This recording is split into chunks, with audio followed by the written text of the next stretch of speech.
3 weeks ago, on a heavy summer afternoon, my wife Rebecca came home from the hardware store in town with a fresh bag of indoor potting soil tucked under her arm. She had been nursing a few tired ferns through the winter, the kind of plants that sit quietly near a window and make a plain room feel alive. She repotted them, pressed the dark soil around the roots with her hands, watered them gently, and set them where the morning light could touch their leaves.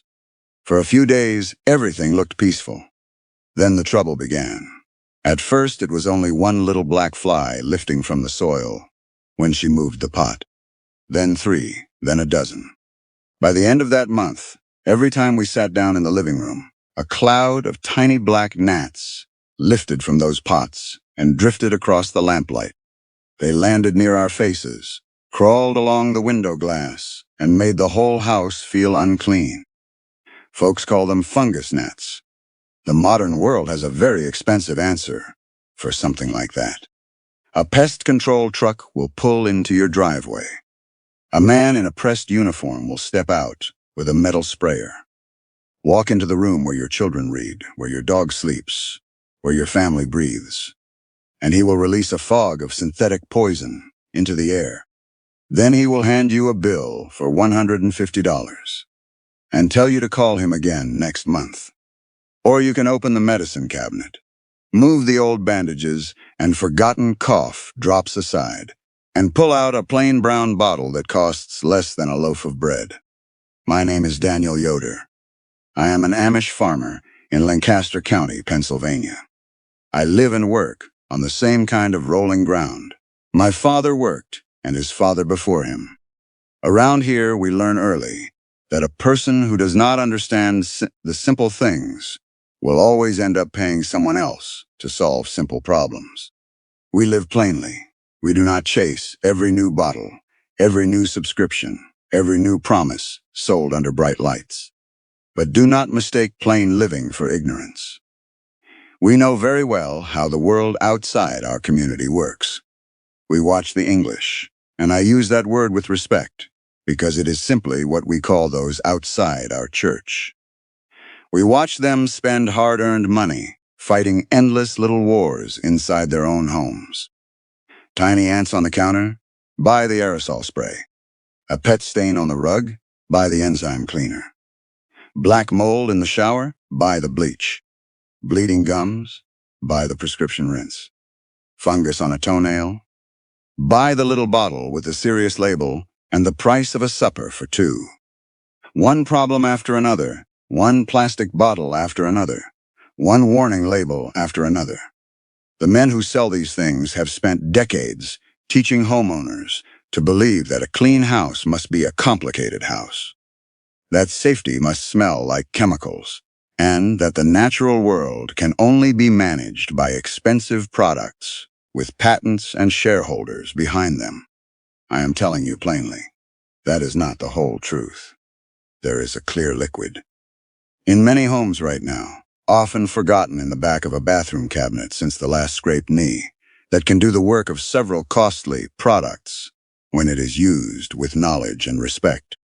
It is not magic. It is not a cure for every trouble.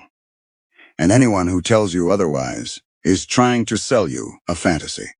But used correctly, it is one of the most useful, humble, powerful things you can keep in a plain home. I am talking about hydrogen peroxide. The ordinary 3% hydrogen peroxide sold in the dark brown bottle at almost every pharmacy. Before I show you what it can do, you need to understand what it is. Because once a person understands the nature of a thing, that person becomes much harder to frighten and much harder to cheat. Water is H2O, 2 parts hydrogen, 1 part oxygen. Hydrogen peroxide is H2O2. That is water with 1 extra oxygen atom attached to it. That little extra atom is unstable. It does not want to stay where it is. And when hydrogen peroxide touches organic matter, whether it is bacteria, mold, blood, skunk oil, or soft insect larvae in wet potting soil, that extra oxygen breaks loose. That is the fizz. That is the foam. That is the work it oxidizes. It breaks apart certain organic materials at a microscopic level. And when the reaction is finished, what remains is mostly water and oxygen. That is why it is useful. That is also why it must be respected. A thing powerful enough to destroy what you do not want can also disturb what you do want if you pour it around carelessly. So today, I am going to walk you through the real uses of that brown bottle. I will tell you where it works. I will tell you where it does not work. I will tell you where people on the internet exaggerate it into foolishness. And I will tell you the one dangerous mistake you must never make with it. Let us begin with Rebecca's ferns and the fungus gnats. When you see those tiny flies circling the soil, do not fool yourself into thinking you can fix the problem by spraying only the air. The adults floating around your lamp are not the root of the trouble. They are only the smoke from the fire. The real nursery is down in the damp potting soil. Fungus gnats lay their eggs in moist, rich dirt. Their larvae feed near the roots. If you kill only the flying adults, more will rise out of the soil tomorrow. To win that fight, you have to reach the nursery. For a badly infested houseplant, mix 1 part 3% hydrogen peroxide with 4 parts water. That means half a cup of peroxide into 2 cups of water. Stir it gently, then pour it into the soil until the pot drains freely from the bottom. You will often hear a light crackling sound. You may see white foam rise through the dark soil. That is the oxygen releasing. That reaction can destroy many of the soft eggs and larvae living near the roots. And as a second benefit, it pushes oxygen into wet, tired soil that has been holding too much water. But listen closely, because this is where the internet usually tells only the shiny half of the truth. Hydrogen peroxide is not a wise old gardener with a kind heart and a sharp eye. It does not know a fungus gnat larva from a beneficial microbe.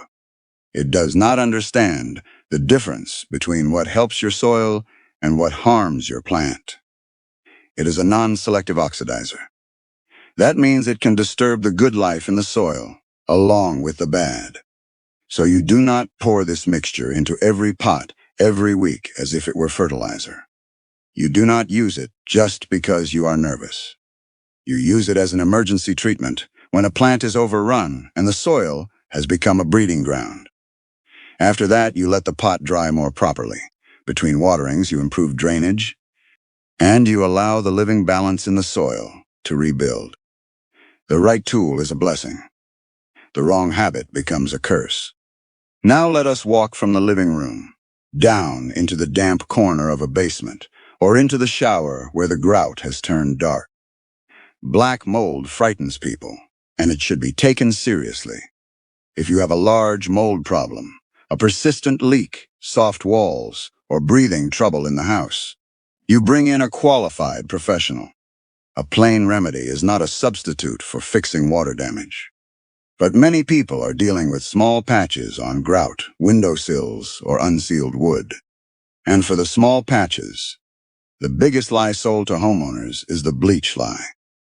You see the dark spot. You grab the white bottle. You spray the chlorine bleach. The black color fades. The stain turns pale. You step back and think the mold is dead. Sometimes on smooth surfaces, bleach can do useful work. Glass, glazed tile, porcelain, places where the problem is truly sitting on top. But porous surfaces are different. Wood, drywall, concrete, and unsealed grout have tiny pores and openings. Bleach is mostly water.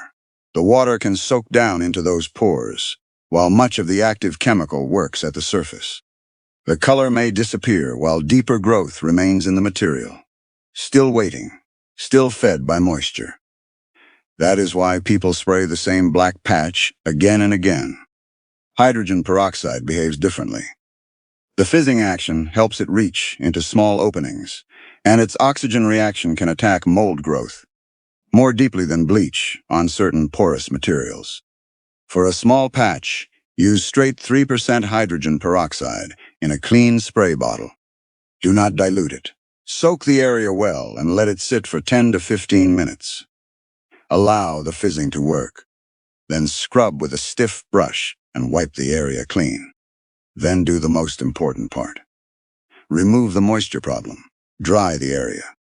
Improve airflow. Fix the leak. Open the window. Run the fan. Because mold is not a moral failure, and it is not a mystery. Mold is a living thing looking for water. Take away the water, and you take away its kingdom. Next, let us talk about animals. On a farm, a dog is more than a decoration lying by the door. A good dog watches, listens, warns, guards, and becomes woven into the rhythm of the household. So when a dog gets sprayed by a skunk, the whole house suffers with him. If you have never smelled a fresh skunk spray on a dog, you may think it is only a bad odor. It is worse than that. It is thick. It is oily. It clings to the fur, to your hands, to the porch boards, to every blanket the dog touches. Tomato juice is the old story people repeat. But tomato juice does not destroy the smell. It mostly stains the dog and makes the kitchen look like a crime scene. The better method is chemistry. The well-known skunk recipe is 1 quart of fresh 3% hydrogen peroxide, 1/4 cup of baking soda, and 1 teaspoon of liquid dish soap. Mix it gently in an open bucket. The bucket must stay open. That matters. Dish soap cuts through the oily carrier. Baking soda helps buffer the mixture. Peroxide oxidizes the odor compounds that make skunk spray so terrible. Do not soak the dog with plain water first. Water can spread the oil deeper into the coat. Put on gloves and work the fresh mixture into the dry fur, keeping it away from the eyes, nose, and mouth. Let it sit a few minutes, then rinse thoroughly with clean water. Mix only what you need, and never store the leftovers in a closed bottle. The reaction releases gas. A sealed container can build pressure and burst. This is not superstition. It is simple physics. The same fresh mixture can also help with certain pet urine odors on rugs, because it can break down some of the compounds that hold the smell. Test it first on a hidden corner of the fabric, because peroxide can lighten colors. Then treat the stain, let it work, and blot it clean. That small warning may not sound exciting, but it is the difference between wisdom and trouble. Every useful tool has edges. While we are speaking of dogs, there is another use of hydrogen peroxide that many country people have heard about, and it must be handled with more caution than anything else in this message. Sometimes a dog eats something dangerous. Chocolate, medication, rat poison, a poisonous bait left where it should not have been. When that happens, people panic, and panic is a bad counselor. Some veterinarians have used 3% hydrogen peroxide to make a dog vomit in certain poison emergencies. It can cause foaming in the stomach and trigger vomiting. But hear me plainly. This is not something you do casually because you watched a video. Some poisons become more dangerous if vomited. Sharp objects, caustic cleaners, petroleum products, and certain chemicals can injure the throat and lungs on the way back up. Some dogs should not be made to vomit at all. And cats must never be given hydrogen peroxide for this purpose. It can badly injure them.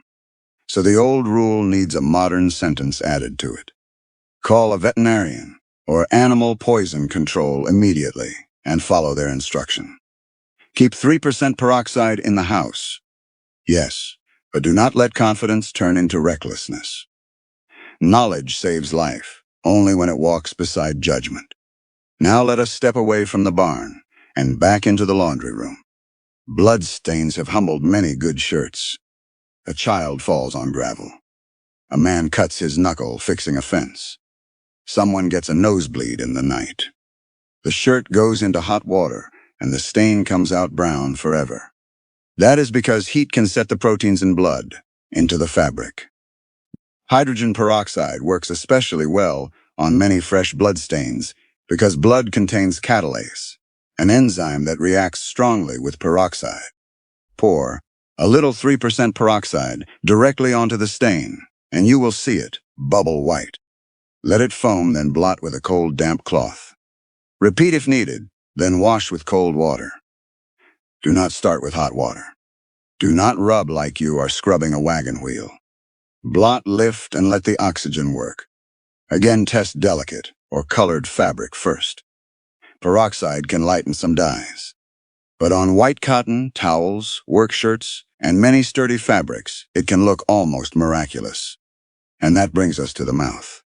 Now, I will be careful here, because a mouth is not a countertop, and gums are not bathroom grout.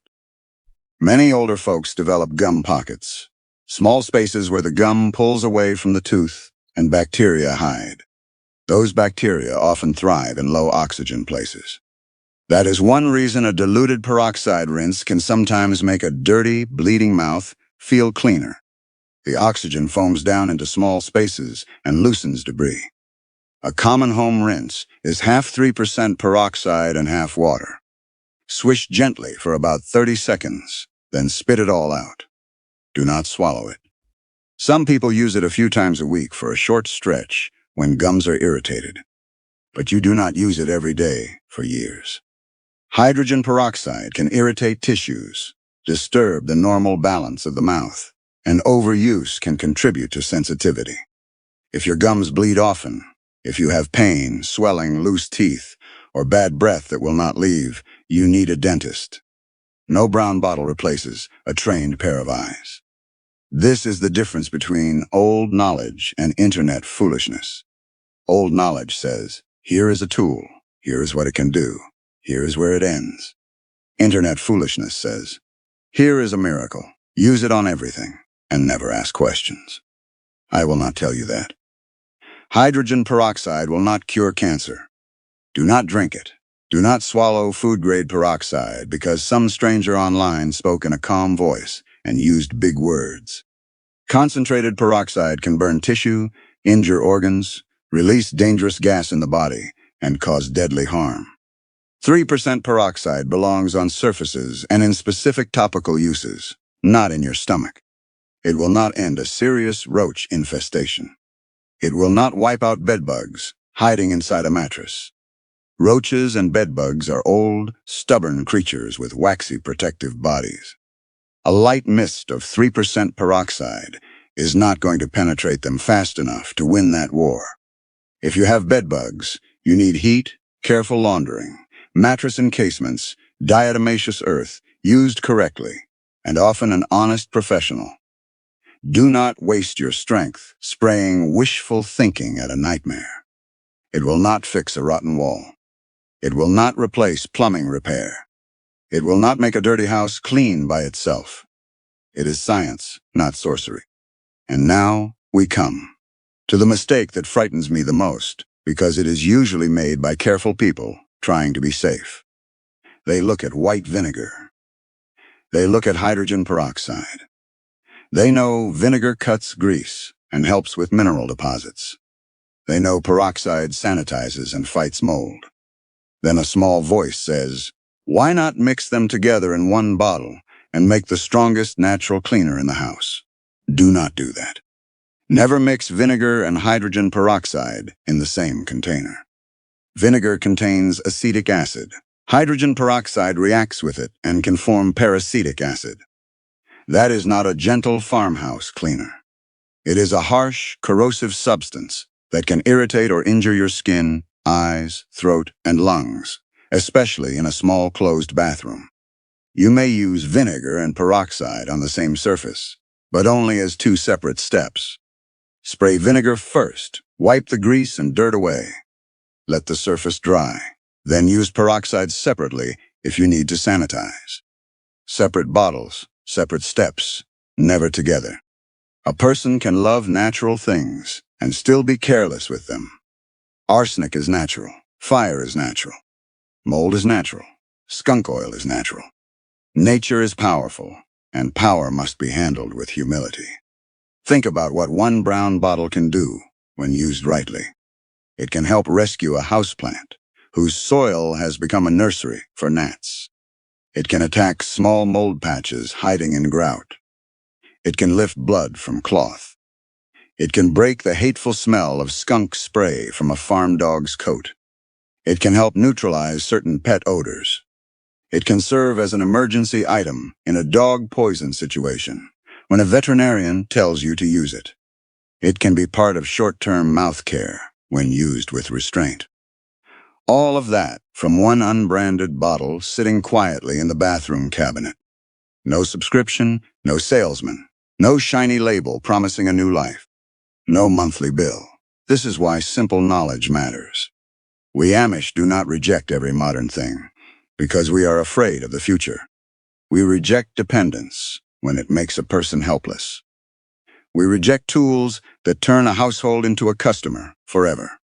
We reject the idea that every small problem requires a corporation standing between a family and its own common sense. My grandparents understood lye, vinegar, salt, baking soda, borax, sunlight, boiling water, soap, and oxygen. They did not call that lifestyle content. They called it keeping house. They called it not wasting money. They called it learning before buying. The corporate world profits from forgetfulness. It relies on you, forgetting that stains can be lifted before they are set, forgetting that mold needs water, forgetting that odor is chemistry, forgetting that insects often breed where moisture sits, forgetting that a clean home does not have to smell like a warning label. So do one small thing today. Walk into your bathroom and open the cabinet. Look behind the bandages, the old thermometer, and the half-empty bottle of cough syrup. Find the brown bottle. Read the label. Make sure it is ordinary 3% hydrogen peroxide. If you do not have one, buy one next time you are in town.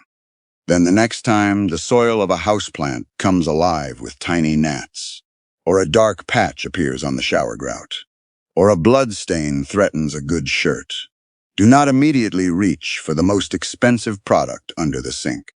Pause. Ask what the problem really is. Is it larvae in wet soil? Is it mold with moisture behind it? Is it protein in fabric? Is it odor trapped in oil? When you understand the problem, the remedy becomes much clearer. Pour carefully. Listen for the fizz. Watch the oxygen do its small invisible work. And remember that the old ways were not old because they were weak. They became old because they lasted. Tell me in the comments what you would use hydrogen peroxide for first. Would you save the potted plants? Clean the shower grout? Fix a pet stain? Rescue a white shirt from blood? Or did your grandmother have a remedy with this same brown bottle that most people have forgotten? Write it down. Share it with the people here. That is how knowledge stays alive, not locked in a patent, not hidden behind a subscription, but passed from one ordinary household to another. Next time, I am going to talk about the plain white powder sitting in many baking cupboards, the one that can change the way you handle pests, odors, soil, and cleaning. And the reason the companies selling monthly treatments would rather you never learn how to use it. Until then, keep your life simple. Respect the strength of ordinary things. Trust what has been proven by time. And remember this. A person who understands the simple tools of the home is not easily frightened, not easily sold, and not easily made helpless. And one more thing. Do not hide this knowledge in your own pocket. Show a young person how it works. Let them see the foam rise on a stain. Let them hear the fizz in the soil. Let them understand that usefulness does not always come with a brand name. That lesson is worth more than the dollar bottle itself. God bless you, and stay safe.